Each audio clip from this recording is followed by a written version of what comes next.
All right, getting ready to wrap up the wiring portion of our install. We did have to extend a couple of wires. Here are our blinker wires, our brake warning switch, and our high beam indicator. We also extended the fuel level sensor wire. Here's our tach input, our 12-volt switched, our constant, and our ground wire. The only thing left to hook up is our speed sensor, which we've already run and installed the wiring for, and mount our box permanently. Down here behind our dash, know there's a little red LED light that checks your wiring for you and lets you know that everything is connected properly. Know that it has a steady flash if everything is good, and if it does not have a steady flash when your battery is hooked up and your ignition is on, go back, check your wiring, and consult the Dakota Digital instructions just to make sure you don't harm anything. We also have our Cat 5 cable connected here. Everything is plugged in. I wanted to take this moment and go over the modifications that you need to make to your stock housing if you are reusing it for your Dakota install. The first thing is, made a little red line, I'm not sure if you can see it. You want to cut around here, down the side here, here. You can come over the top where these gauges are, and then over here.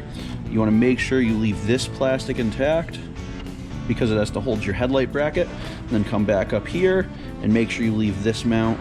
So you want to just use this little line that's already mounted in. As far as the momentary switches, I like to install them in this area. You don't need to. Install them wherever is convenient for you. Some people just tuck them under the dash because after the setup is programmed, you really don't need them very often. Everything has to go back in the vehicle. Make sure all your wires go where you need them to. For this, I've lowered the steering column because with it at full height, it just gets a little ridiculous. Switches are in. They have these two little trim rings that hold them in place.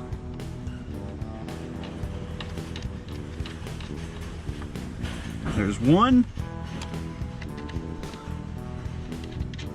Probably go ahead and speed a lot of this up in the final.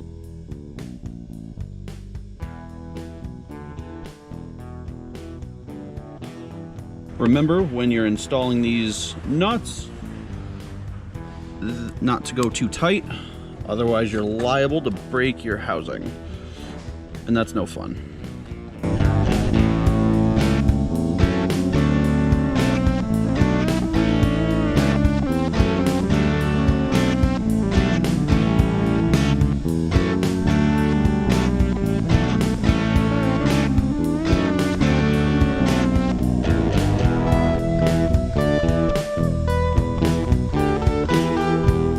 Next up is our faceplate install with our Dakota Digital installed to it. Cat 5 cable connected.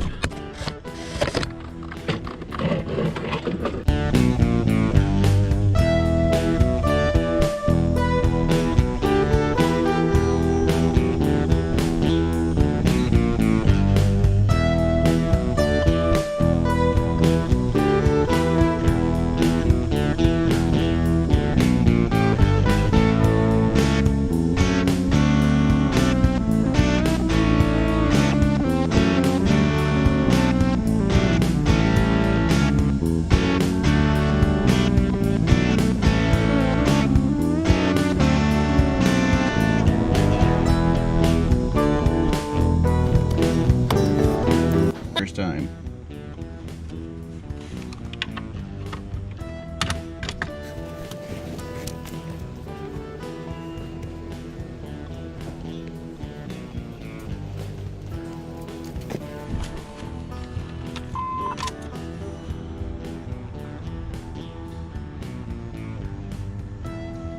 All right, we've got a few warning lights. Some of the pitching from the New York Mets.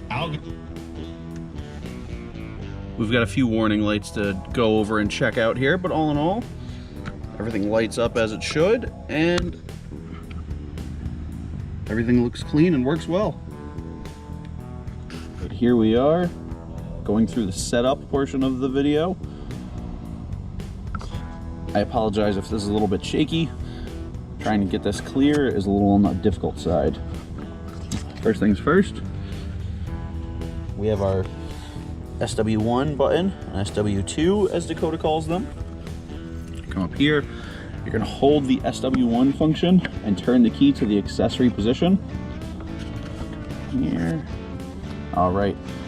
And then when you get to the menu, you're going to hold the SW1 on a long hold. It'll enter the options menu, and a long hold will also save your settings.